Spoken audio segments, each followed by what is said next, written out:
Thèse 10e. L'ardeur et la subtilité, je dirais presque la ruse, avec lesquelles l'Europe entière s'attaque présentement aux problèmes du monde réel et du monde apparent, donnent à réfléchir et à écouter. Et celui qui ne perçoit, au fond de ses concerts, qu'une aspiration à la vérité, n'a certes pas à se louer de ses oreilles. Dans certains cas isolés et rares, il se peut qu'une telle aspiration ne soit pas absente.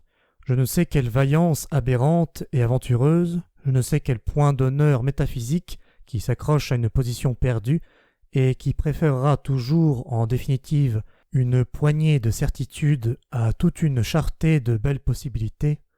Peut-être même existe-t-il des fanatiques de la conscience, des puritains qui préfèrent rendre l'âme couchée sur un néant indubitable que sur une réalité mal assurée. Mais cette vertu a beau se draper dans le manteau du courage, c'est là du nihilisme, l'indice d'une âme désespérée et lasse à mourir. Il en va autrement, semble-t-il, chez les penseurs plus vigoureux, mieux doués pour la vie et qui ont encore soif de vivre. Ceux-ci prennent parti contre l'apparence et prononcent avec dédain le mot de perspectivisme.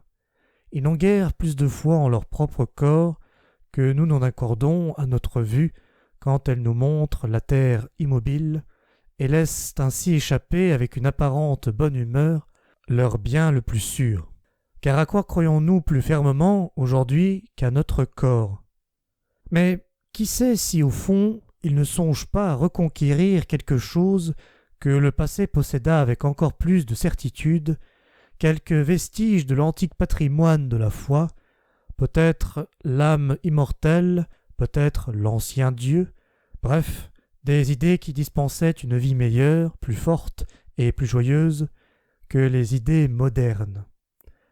Dans une telle démarche, il entre de la méfiance à l'égard de ces idées modernes, du scepticisme à l'endroit de tous les systèmes d'hier et d'aujourd'hui. Peut-être s'y mêle-t-il un léger agacement et quelque mépris, une impatience qui ne supporte pas le bric-à-brac de notions hétéroclites qui caractérisent les produits présentés sous l'étiquette de positivisme. On y trouverait aussi la nausée qui s'empare de l'homme de goût à la vue de la piètre bigarrure de ces philosophâtres de la réalité qui se bornent à coudre ensemble des morceaux disparates et n'offrent rien de vrai ni de neuf, sauf cette bigarrure même. C'est pourquoi, à mon sens, nous devons donner raison, aujourd'hui, à ces antiréalistes sceptiques, à ces analystes de la connaissance armés d'un microscope, car ils n'ont pas brisé l'instinct qui les pousse à l'écart de la réalité moderne. Que nous importe leur retour tortueux vers le passé? L'essentiel en eux n'est pas qu'ils veuillent rétrograder, mais qu'ils veuillent s'isoler.